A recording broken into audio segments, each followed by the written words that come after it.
Hello, everyone. Welcome to Climathon Houston 2021. I'm Grace Rodriguez, co-founder and executive director of Impact Hub Houston.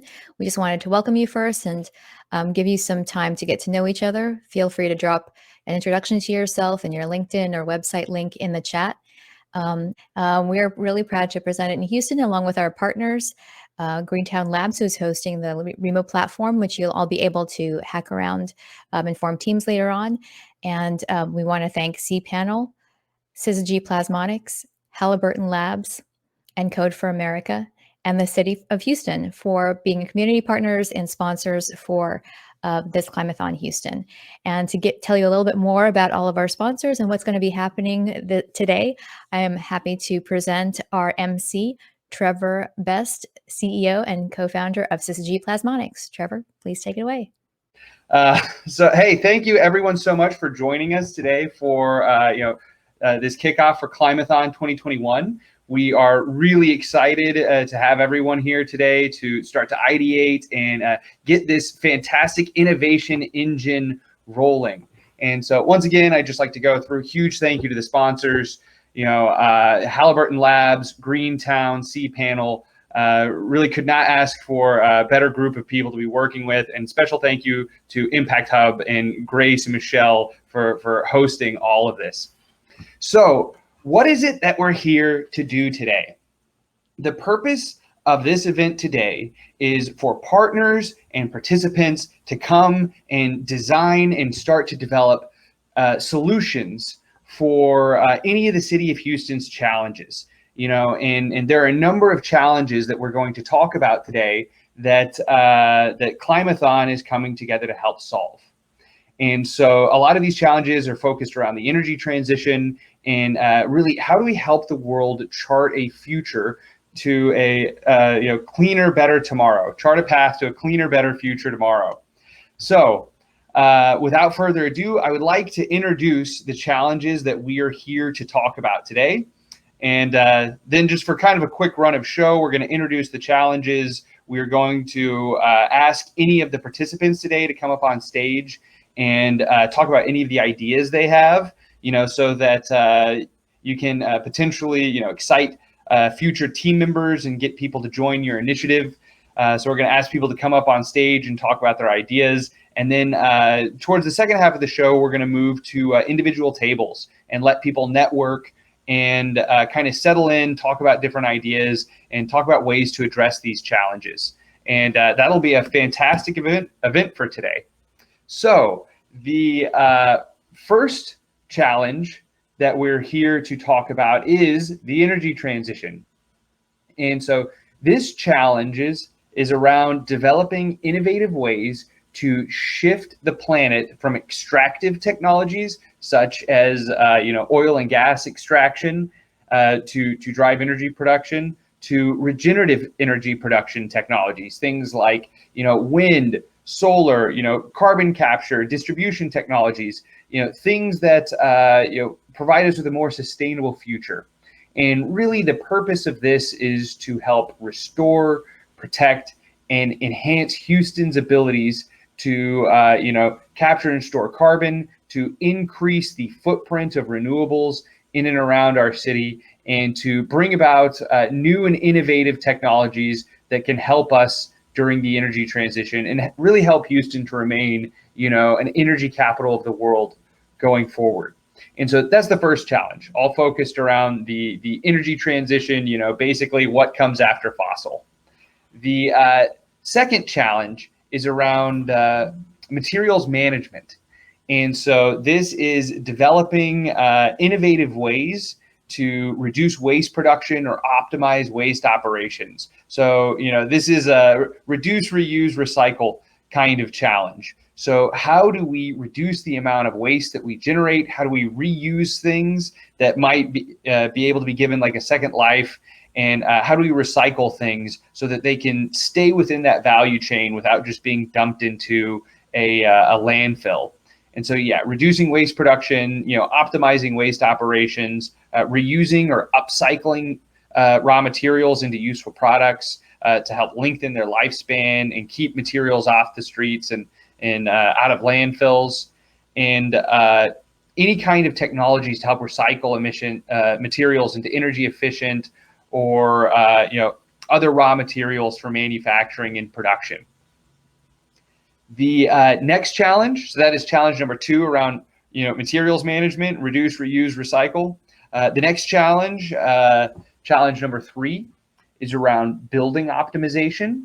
And so we are looking for ideas and innovative new ways to reduce building energy and maximize energy savings. So like these could be things like new windows that have better insulation and allow for more heat to be retained in buildings. So like air conditioning costs go down.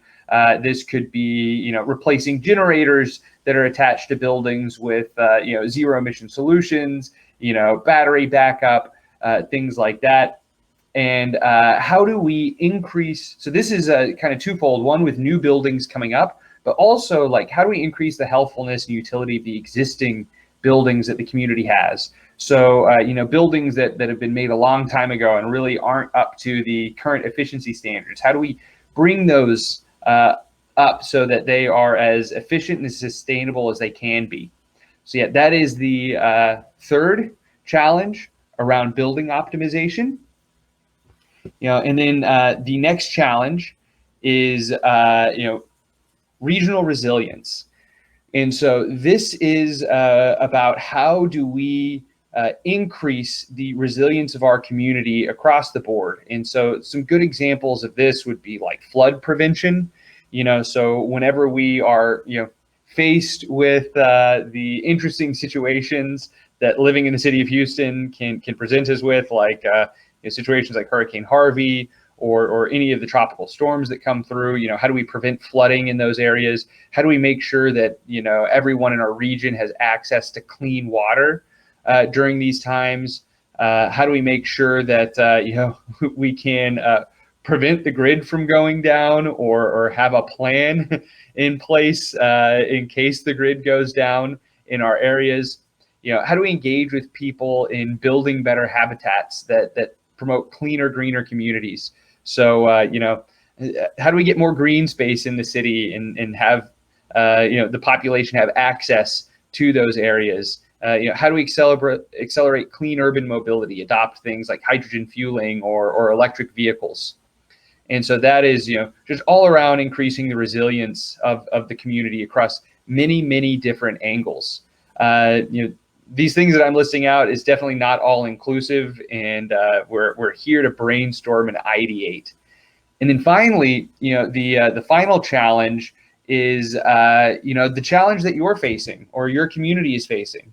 So if there is anyone here that sees an opportunity that could really make the world a better place, this is something you love and you care about, this is the place to bring that challenge forward. And start to find others who can help you ideate and create fantastic solutions for those challenges. So let me quickly go through those again. So the first challenge is around the energy transition. So how do we shift from fossil fuels to what comes next? The second one is around materials management, reduce, reuse, recycle. The third one is around building optimization. How do we increase sustainability in our building infrastructure, both new and old? The fourth one is around regional resilience. So how do we increase the resilience of our community in face of uncertain future? And then the fifth one is your challenge. And so we would love for you to bring your challenge up. So if you have joined this call today and you're interested in participating in Climathon, or you've got an idea that you want to start ideating around, this is the time for you to put it in the chat, and we would love to invite you to come up on stage. David, would you like to come up on stage and talk about your USGBC best practices application? Okay, really quickly, I'm the chair of the USGBC Texas Best Practices Committee, and we've developed an app. We've just rolled it out. It's an Android form only. We're beginning to bring together, coalesce around the fact that all of the solutions that we need, the designs, the technologies, policies, and processes have really been already invented for the most part. Our problem is, how do we deploy these in a consistent manner? So working with architects and developers, municipalities, we've developed an application that allows anybody to look at a sustainable betterment, if you want to call it, and realize what the full financial, social, and environmental impact is of this. So we are using this tool to educate. It can be used by developers and what I call creators, but it can also be used by inhabitants, be they school systems or tenant businesses, to evaluate what best practices they should be doing to increase the prosperity of their firms. And so that's where we're at with that. So we're focusing on how to deploy all the best stuff that's already out there, ensure that codes are enforced, regulations are updated, and this gives you the triple bottom line cost benefit analysis opportunity to look at what that impact is. Thank you so much, David. I love the triple bottom line. So that is very near and dear to my heart. So yeah, that is fantastic. If any of you are interested in sustainable development, building an app that helps people implement best practices to increase the sustainability of their organizations, David is the right person to talk to. Michelle. I think while we try to get Victor on, I see that Jesse Bounds has just joined as well. Maybe we could invite Jesse to come on stage and speak to a little bit of some of the challenges that the city might be thinking of. Hey, Jesse Bounds here, Mayor's Office of Innovation here in Houston, and really thrilled to be here. We have some other folks from the city on the call as well, and I'll pitch it over to them to pitch their ideas as well.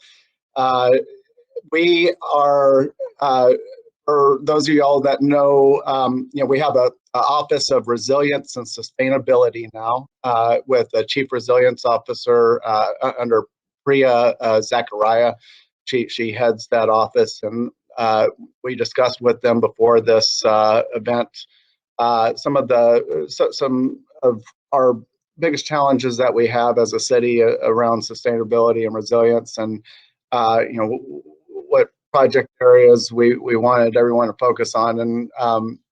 And Trevor just went through the list here, which was energy transition, of course, up at the top, but materials management is a big piece of that. And I know that the city of Houston actually just launched a pilot of a composting drop-off program where you can drop off food waste and yard waste and whatever type of compostable materials you have to 3 locations between now and November 27th, or sometime late in November. We want to get a feel for how much appetite there is in Houston to compost. Food waste comprises about 21% of all waste in municipal solid waste, and when it goes to the landfill, it actually adds a lot of it decomposes a whole lot slower, and adds a lot of methane, which is 21 times more heat trapping than CO2. So we don't want food waste going to landfills, and we think we can make something better with food waste. And right now the city of Houston has a yard waste collection program where we pick up your yard clippings and leaves and that type of thing in compostable bags each week. We want to see how we can increase participation in composting just in general. And we have also a wonderful startup who's here, part of our ION Smart and Resilient Cities Accelerator.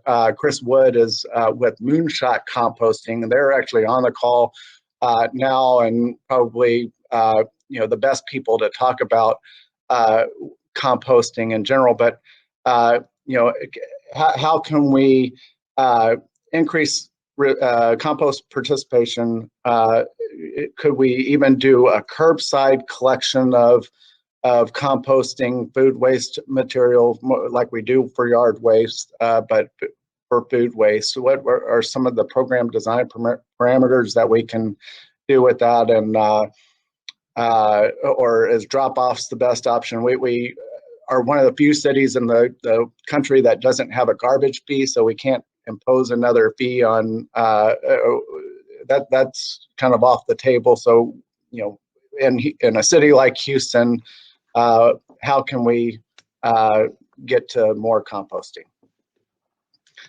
Oh, and Chris Wood just joined the stage. Chris, I bet you have a similar idea and to pitch to the group. Yeah, hey, Jesse. Thanks so much for raising compost. It is something we think a lot about at Moonshot. We started just about 14 months ago collecting food waste from businesses and residents, and with the goal towards increasing people's ability to track and see what they're doing as they're recycling. I think when all of us recycle any materials that we recycle, there's a lot of questions about where is this going? What's the benefit? From food waste perspective, Jesse, you hit a lot of it. It's like 22% of the waste stream is food waste. That's the single largest category in the municipal waste stream, so it's definitely a problem we're solving. Yeah, the methane that's created is pretty significant. It's about 11% annually of global greenhouse emissions is methane from landfills. So there's no reason to think that that's not kind of tracking in the U.S. So what we've done is create a dashboard for residents to be able to look and see, residents and businesses, to be able to look and see the impact of what they're doing. And I'm just like throwing a couple links up in the chat for folks to look and see what that looks like. The first link is we work with Rice University. We've been diverting their food waste. And the second link is like my personal page that tracks how much food waste I've diverted in the last year with my family. And we've done that for all our 350 residential subscribers. They each have a diversion dashboard like this, and they can see how much they're doing, how much their neighborhood is diverting, and then how their neighborhood stacks up against other neighborhoods in the city that are diverting food waste. It's easy to think about residents with a food waste problem because that's us, right? And so you see yourself in it. That's awesome. But really, it's businesses that is going to create the most impactful change as quickly as we can. Just for us, for instance, we have like over 350 subscribers. About 5% of them are commercial, and they contribute about 90% of the waste we collect. And we know that because we're weighing everything, so we've got it down to the pound. And so when we're thinking about helping cities, what we try to think about is how can we create the largest clean waste stream possible? Because what's really great about diverting food waste from the landfill is not only you diverting it from the landfill, but you have the ability to create nutrient-rich living compost on the other side. And compost has so many amazing attributes to it. But in Houston in particular, it can change the soil structure when it's applied thoughtfully. And so for those of you who are not Houstonians, we basically sit on top of clay with about 4 inches of topsoil. That means there's about 4 inches of soil that's absorbing water when it floods. And so even if we're able to have great city ordinances around land use and minimizing concrete, that water is still going to tend to roll off places. If you thoughtfully apply compost, you can change the structure of the soil 24 to 36 inches beneath the surface, increasing the ability of the soil to retain water to that depth.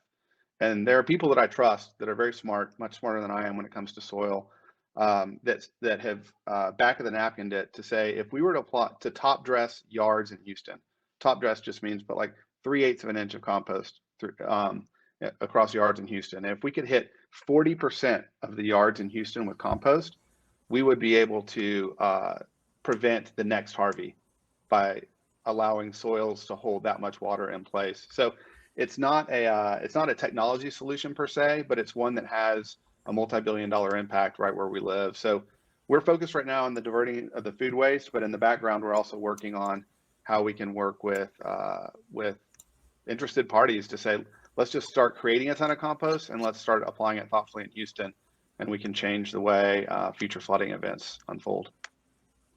Hey, thank you very much, Jesse. Thank you very much Chris. I think that sounds like a really strong team right there. Excited to see how we can use Climathon to help advance those initiatives. There were two more that I wanted to work to bring up on stage.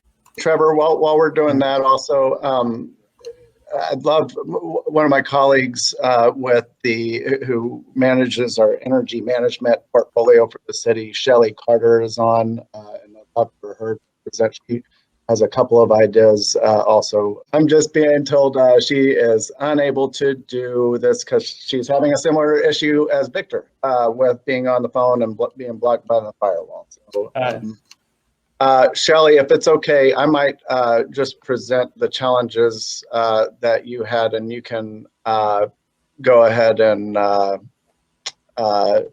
chime in on the chat if there's anything that I miss.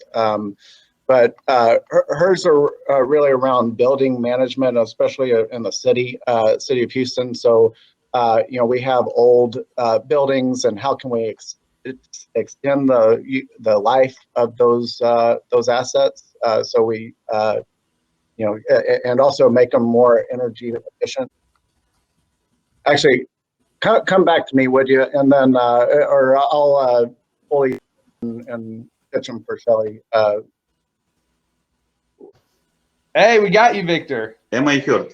Yes, you're here. Awesome. So I'm in Ashkelon in a new apartment that I moved today. I have a carbon accounting project. My carbon accounting project is the only reasonable carbon accounting project in the world. It's blockchain based, and it is distinguished by a very strong anti-theft protection. It's capable to count all carbon in the world. So we need a very strong protection against thieves. I did it very well, very well. But there are two troubles. First trouble, I didn't pay to an error checker. It's maybe about $3,000 or $4,000, depending on the company, maybe more or less. Somebody need to check it. Somebody certifies that I had no errors, or if I have, find errors. Second thing, I did the backend project, backend part of the project. We need to add to it site. I didn't finish the site. I just had different kinds of troubles, mainly with money, and didn't finish the site. So we need to finish it, and we will have a reasonable good carbon accounting project. It's based on Ethereum or XD. Ethereum can be used to count big amounts of carbon, maybe more than $1 million. And with XD, we can count small amounts without spending much carbon on counting itself. In continuation of this project, I also do a new blockchain, better than Ethereum. The new blockchain should have a carbon accounting token, kinda, as I will not explain in details, as its primary token. So in Bitcoin is primary token, and it grew in price by itself without any investment. So I hope my carbon counting token can grow in price by itself, so we will pay to save carbon without any investment, without except of a little advertisement, without any donations, taxes, etc. Maybe I don't see we don't need donations and taxes, but I see it could work even without them probably. So it's great. And one more project. I have a study book of energy efficient technology. I don't remember the exact title of my book. The best programming language for former Python developers. So I recommend people to replace Python with something better, D. It's also influences energy savings. But important thing is carbon accounting and new blockchain that I projected but not yet started to write. And carbon accounting is finished except of the error checking and site. And it's stalled for 2 years, 2 years of no carbon accounting. Awesome. Hey, Victor. I said everything. Yeah, thank you so much for the overview. So really glad that we got you up on stage. Love the ideas around the blockchain-based carbon accounting project, especially like the creation. I know that the digital currencies right now are very popular, and creating a token to help tokenize and monetize carbon accounting, I think, is a very powerful idea. So I know that Erica wanted to come up on stage and talk about her idea. So if we could, let's give Erica access to come up on stage. And if anyone else would like the opportunity to come up on stage and present their idea who did not get a chance to earlier, please post that in the chat. Thank you, Erica. The stage is yours. Okay, awesome. Thank you so much. So my name is Erica Hubbard, and I'm a resident of Fifth Ward. I live in the Fifth Ward area, and I wanted to talk about ways to remediate our pollution issues that have been well documented lately in the Houston Chronicle and also on the news. If you live in Houston, you might have heard about Fifth Ward is having, we're dealing with a lot of creosote contamination that was left over by a Union Pacific plant, wood preserving plant, that is being compounded with several batch concrete plants that we have in the community that are emitting all sorts of air pollution. That is also compounded with several metal scrap yards that are also polluting.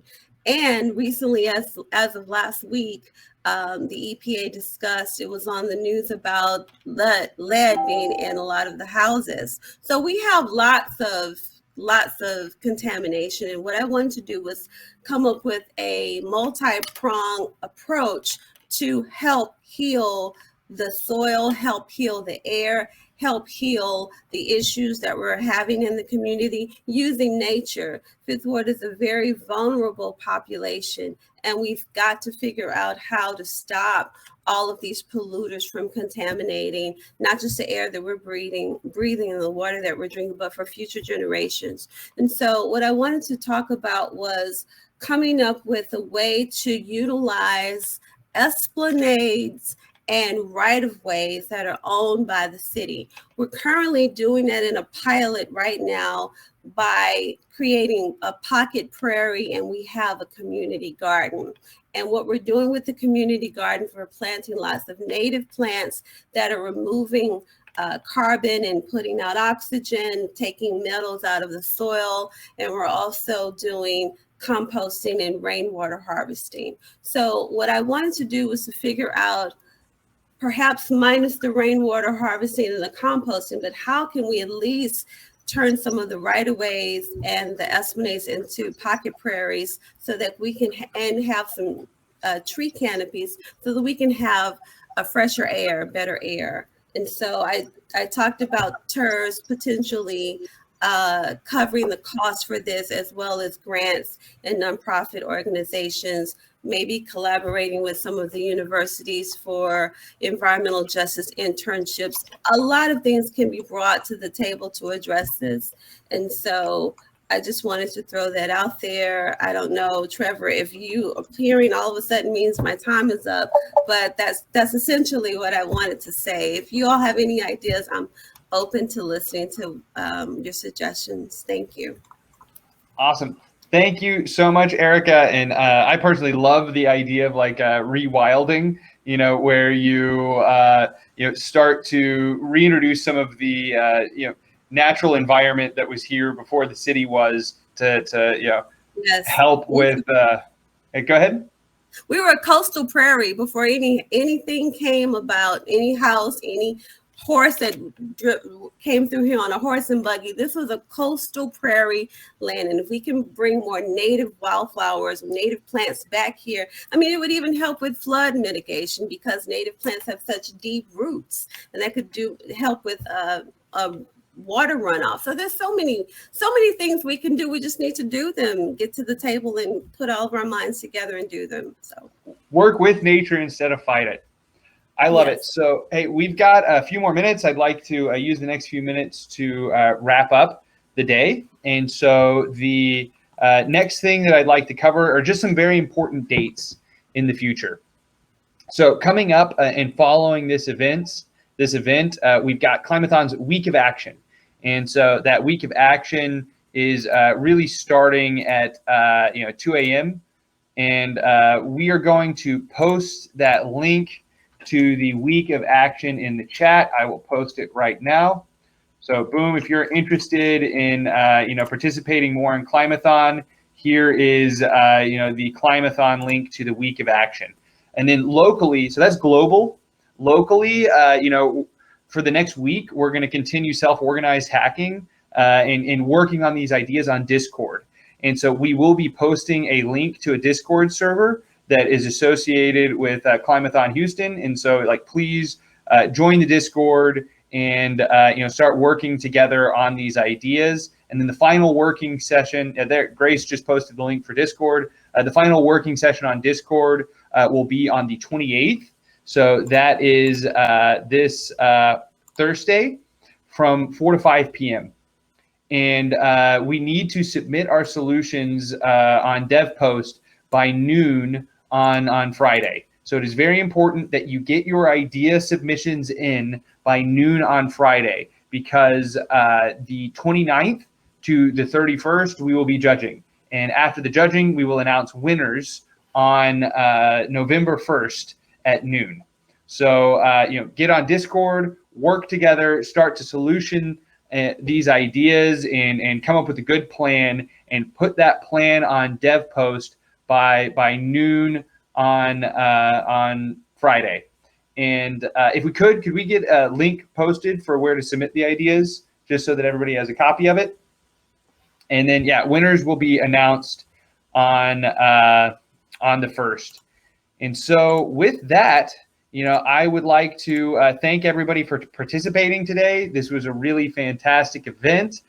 Please join the Discord and continue working together. We will be keeping this room open for the next 30 minutes. So if you had a really good conversation started, you can go jump back in that table and keep that conversation going. But this was an absolute pleasure. Thank you, everyone, for joining us today. Thank you to the sponsors, Greentown Labs, Halliburton Labs, cPanel. Thank you so much to Impact Hub for organizing this. And, hell yeah, let's do it. Let's look for another exciting Climathon this year. Y'all are awesome. And Trevor Best out. We will be in touch.